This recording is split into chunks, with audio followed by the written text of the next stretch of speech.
कि बड़ी कीमती समय निकाल के आप लोग आई बने। धीरे धीरे 2:15 बज गई। हमरे दयाराम चचा कई आदेश बा छोटा छोटा गाँव हो जाला। देखा चाचा के मर्जी से विराम गाई भैया इनका नमो कहा चचा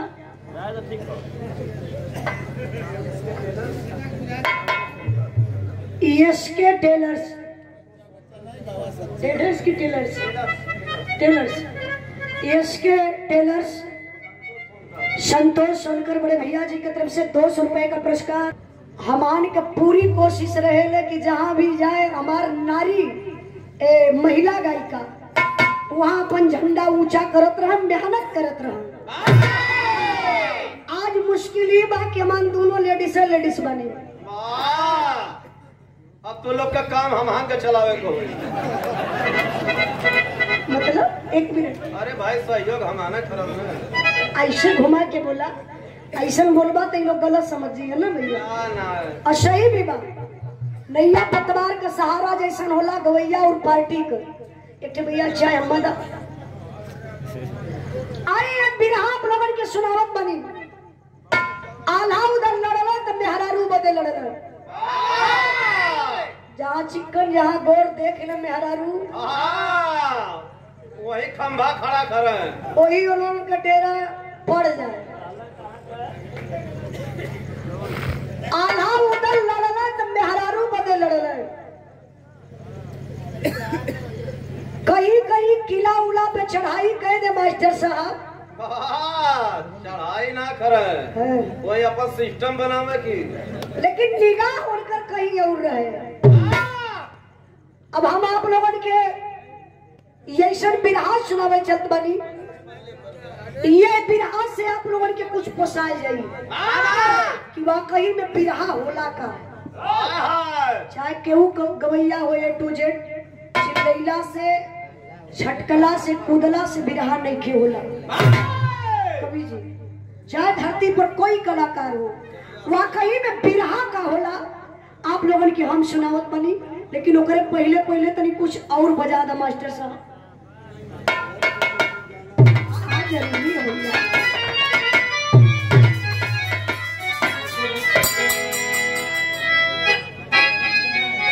मास्टर साहब बड़ा बढ़िया गीत बजौलन। कोनो देवर भौजाई के बीच के बात बा। कोनो भौजाई अपने देवर के आंख मार के बोलावत बा। कहाँ भलावत क्यों? गावत ना रहल, बोलावत रहल। आंख मार के बोलौला सुदेवर समझ गए। इशारा जब समझलस तो देवरवा पूछे लगे। का पूछलस?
भौजाई का बड़ा प्यारा जवाब बा। का बतौलस?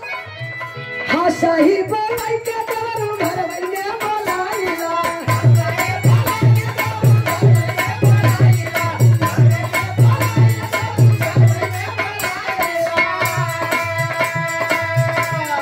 हाँ सही बोलाई के देवरू घर भइले बोलाइला। खेलै हो खातिर हाय खेलै हो खातिर बंद का चली के मारिया। खेलै हो खातिर बंद का चली के मारिया।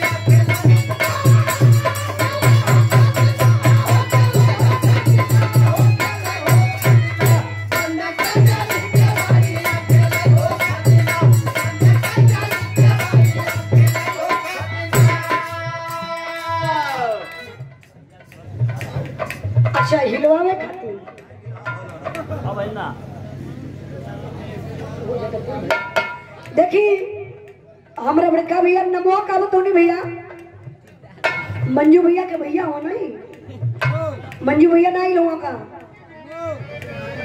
अब भैया का नमो का बा विनोद फल वाले बड़े भैया जी की तरफ से 200 रुपए का पुरस्कार कल तनी इनकर हिलवा दिया।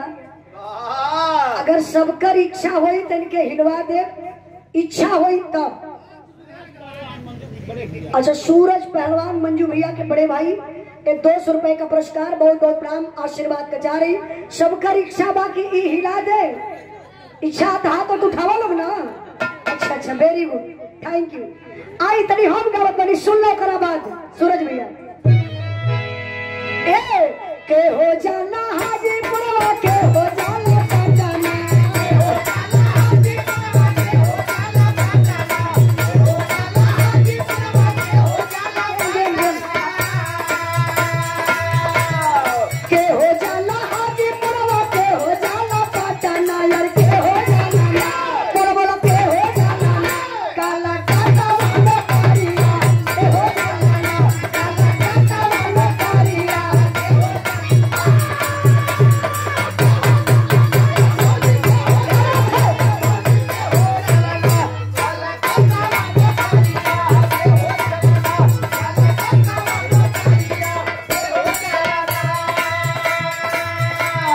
ससुरो जाला हाजीपुरवा भसरो जाला पटना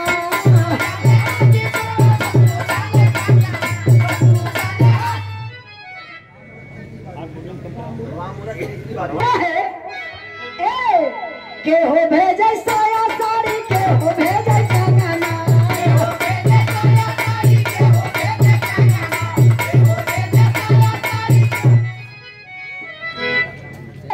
के हो भेजे साया साड़ी के हो भेजे कंगना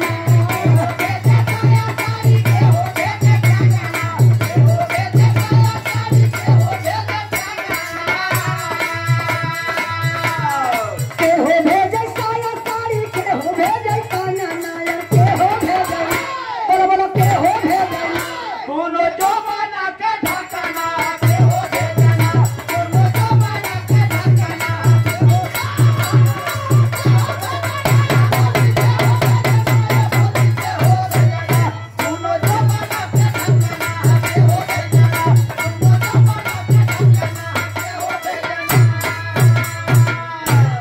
बस करा तो लोग का मिजाज आज कुछ अलग देखा थे नहीं पूरी पार्टी का मिजाज आज कुछ अलग है बा।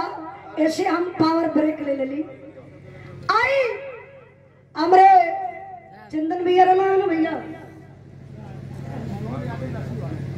मनोज यादव लस्सी वाले कौन चौराहा पब्लिक होली देखा तोरे नाम से ताली बजा था पब्लिक होली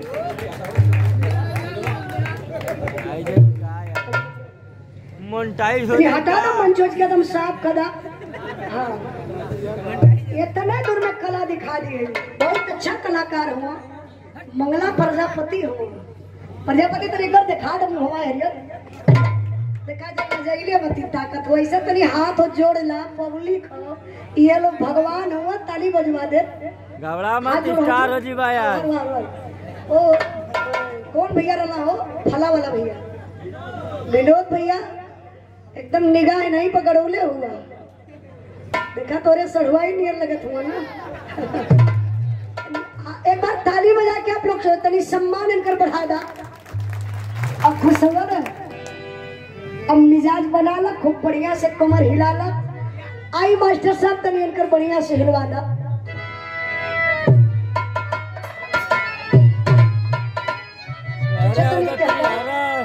हटा देने तुमको गोड़वा पहुंच जाए गिर उड़ जाएगा तो फिर वही लगातार प्रोग्राम होगा।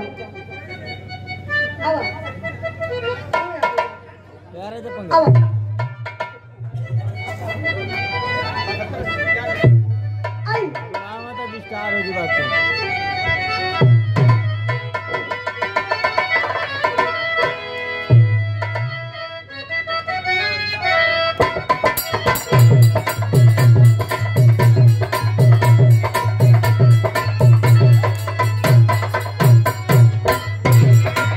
आई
मिल जाई। ए मंगला प्रजापति का तो मंगला हमार सारा लगे ना फायदा हमहन को होई। ये देखा या बहनी कुछ भी कहला नहीं है कब उनकर शादी ना भइलियो तो उनकी और हम कोनो रिश्ता में ना जोड़ब। तो ये देखा मंगल के दीदी भी कमर हिलौला पर इनके